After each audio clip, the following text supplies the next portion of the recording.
નમસ્કાર શિક્ષક મિત્રો, આજનો આપણો ટોપિક છે નમો લક્ષ્મી યોજના એટલે કે યોજના વિશે વાત કરીશું. તો સેકન્ડરી અને હાઈ સેકન્ડરીના શિક્ષકો માટે ખૂબ જ ઇમ્પોર્ટન્ટ ટોપિક છે કે પૂછાઈ શકે નમો લક્ષ્મી યોજના. આ નમો લક્ષ્મી યોજના છે અને બીજી એક યોજના છે, બે યોજનાઓ અહીંયા લીધેલી છે. અને આના જોકે એમસીક્યુની અંદર તો ક્વેશ્ચન પૂછાઈ રહ્યા છે, પણ મને એવું લાગે કે ક્યાંક મેન્સની અંદર પણ આપણે ઉપયોગી થઈ શકે. કે નમો લક્ષ્મી યોજના છે એ 2024-25ના બજેટની અંદર શરૂ કરવામાં આવેલી હતી અને ખૂબ મહત્વની છે કે જે ધોરણ 9થી 12માં ભણતી જે કિશોરીઓ એટલે કે છોકરીઓ છે એને ડ્રોપ આઉટ રેટ ઘટે, એટલે કે જે ભણવાનું બંધ કરી દેવાની વાતમાં હોય એ ડ્રોપ આઉટ બંધ કરી દે અને એની જગ્યાએ કન્ટિન્યુ શિક્ષણ ચાલુ રહે, એમાં સુધારો આવે એના માટે આ યોજના અમલમાં આવેલી છે. અને એમાં શું છે કે આ યોજનાની હેઠળ દીકરીને છે એ 4 વર્ષમાં એટલે કે 9, 10, 11, 12 ચારેય ધોરણની અંદર 50,000થી ની આર્થિક સહાય આપશે, જે એના બેંક ખાતામાં ડીબીટી દ્વારા આપવામાં આવશે. હવે એની માહિતીની જો વાત કરીએ તો મળવાપાત્ર જે આર્થિક સહાય છે એની વિગતની વાત કરીએ તો 50,000ની સહાય રહેશે. એક સાથે નથી મળતી આ બધી સહાય, પરંતુ ધોરણ 9થી ધોરણ 12 એટલે કે 9, 10, 11, 12 એ રીતના હપ્તાવાર છે એ આ રીતના તેને સહાય મળે છે. પાત્રતાના નિયમની જો વાત કરીએ તો ફક્ત ધોરણ 9થી 12માં અભ્યાસ કરતી વિદ્યાર્થીની એટલે કે જે છોકરીઓ છે, કિશોરીઓ છે, એના માટે ખૂબ ઇમ્પોર્ટન્ટ છે, તેમના માટે જ આ યોજના છે. અને દીકરી જે ગુજરાતની સરકારી ગ્રાન્ટેડ અથવા તો સરકાર માન્ય પ્રાપ્તિ જે ખાનગી શાળાઓમાં ભણતી હોય એના માટે ખૂબ ઇમ્પોર્ટન્ટ છે. તો એના માટે ઉપયોગી જોવા મળશે. ધોરણ 9ની અંદર છે એ 10,000ની સહાય વાર્ષિક સહાય રહેશે. દર મહિને છે એ 750, એમ 10 મહિના માટે 7,500 અને બાકીની રકમ છે એ 2,500 જે વર્ષ પૂરું થશે ત્યારે મળશે. એ જ રીતના ધોરણ 10ની અંદર 10,000ની સહાય છે એ દર વર્ષે 750 એટલે કે દર મહિને 750 એટલે એ રીતના 10 મહિના સુધી અને 2,500 રૂપિયા છે એ બોર્ડની પરીક્ષા પાસ કર્યા પછી તેને મળશે. ત્યારબાદની વાત કરીએ તો ધોરણ 11ની અંદર અને 12ની અંદર 15,000ની સહાય, એમાં દર મહિને 1,000 રૂપિયો અને બાકીની છે એ પૂર્ણ થાય વર્ષ ત્યારે 5,000 રૂપિયો. એ જ રીતના સેમ અહીંયા ધોરણ 12ની અંદર બોર્ડની પરીક્ષા પાસ કર્યા પછી એ રીતના મળશે. એટલે આ રીતના છે અને તેમના હપ્તા તમને જોવા મળશે ને 50,000ની સહાય જોવા મળશે. જો આવકની વાત કરીએ કે કુટુંબની આવકની મર્યાદા છે એ 6 લાખ સુધીની લીધેલી છે કે જે એનાથી ઓછી હોવી જોઈએ, એટલે કે 6 લાખથી નીચે હોવી જોઈએ. ને હાજરી છે એની 75% ઓછામાં ઓછી હોવી જોઈએ કે દીકરી છે એને હાજર રહેવાનું છે ત્યાં.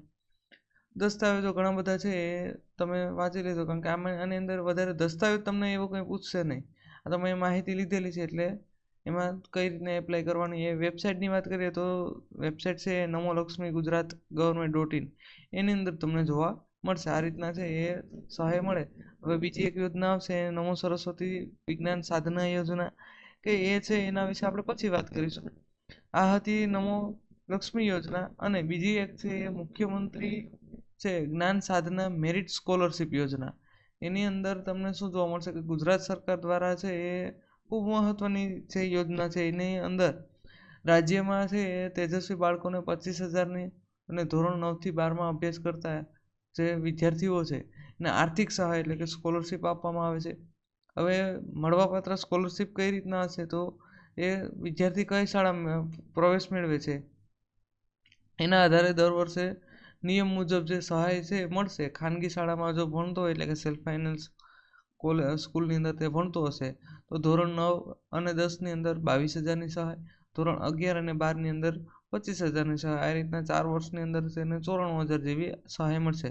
હવે જો તે સરકારી અથવા ગ્રાન્ટેડ સ્કૂલની અંદર અનુદાનિત છે સ્કૂલની અંદર ભણતો હશે તો એને 9 અને 10ની અંદર 6,000ની સહાય અને 11-12ની અંદર 7,000ની સહાય. આ રીતના તેને મળશે રૂપિયા.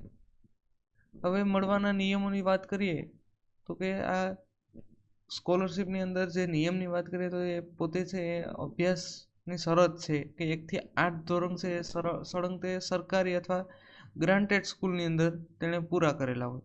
આરટીઈની જે વિદ્યાર્થી છે બાળક આરટી દ્વારા ખાનગી શાળાની અંદર જો તેણે ધોરણ 1 થી 8નો અભ્યાસ મફત પૂર્ણ કર્યો હોય કે 1 થી 8 ધોરણ સુધી કોઈ જાતનો ખર્ચા વિના તેણે ત્યાં અભ્યાસ કરેલો હોય તો તેઓ જે સ્કોલરશિપ મેળવી શકશે એ પણ અહીંયા આવશે, અથવા તો તે ગ્રાન્ટેડ અથવા તો ગવર્મેન્ટ સ્કૂલની અંદર તેણે અભ્યાસ કરેલો હોવો જોઈએ. આ રીતના તેની આવક મર્યાદાની જો આરટીના નિયમ પ્રમાણે આવક મર્યાદા કેવી હોય છે, ગ્રામ્ય વિસ્તાર છે તો એમાં 1,20,000 કે તેથી ઓછી, અને શહેરી વિસ્તાર હોય તો 1,50,000થી ઓછી. આ રીતના તે ત્યાં એડમિશન મેળવી શકશે. એટલે કે વિદ્યાર્થી છે એને એડમિશન આ રીતના મળેલું હોય તો જ એ 9-10ની અંદર આ રીતના તે સહાયનો લાભ ઉઠાવી શકશે. પછી પસંદગીની પ્રક્રિયાને એ તો સામાન્ય બાબત છે કે એની અંદર વધારે એક્સ્ટ્રા જતા નથી. પણ જો સ્કોલરશિપ છે એ મળવા માટે રાજ્ય પરીક્ષા બોર્ડ એસીબી દ્વારા છે એ શું કરશે કે તે એક પ્રવેશ પરીક્ષાનું આયોજન કરશે અને આ પરીક્ષાના આધારે તે મેરિટ લિસ્ટ બહાર પાડશે. 120 માર્ક્સ હશે અને બધા પ્રશ્નો છે એમસીક્યુ પ્રકારના હશે. 150 મિનિટનો સમય છે, એટલે કે 2.5 કલાકનો સમય છે. બંને માધ્યમના જોવા મળશે, ગુજરાતી અને અંગ્રેજી. સિલેબસની વાત કરીએ તો એમાં બૌદ્ધિક યોગ્યતા એ 40 ગુણ, એટલે કે લોજિકલ હશે, એટલે કે ગણિત હશે, રીઝનિંગ હશે, કોડિંગ ડીકોડિંગ હશે. ને શૈક્ષણિક યોગ્યતાની વાત કરીએ તો 80 માર્કનો, એટલે કે ધોરણ 8ના અભ્યાસક્રમ પ્રમાણે ગણિત, વિજ્ઞાન, સમાજ અને ભાષાના પ્રશ્નો અહીંયા પૂછવામાં આવશે. જરૂરી દસ્તાવેજો છે એ આપણે કંઈ એવી ખાસ જરૂરિયાત પડતી નથી, પણ યાદ રાખવાનું કે વેબસાઇટ કઈ હશે તો કે એસીબી examination.in અથવા GSSY એ ગુજરાત, એટલે કે GUJ.in. આની વેબસાઇટો છે એ તમારે યાદ રાખવાની, અથવા એસીબી એક એક્ઝામ યાદ રાખી લો એટલે ઘણું છે.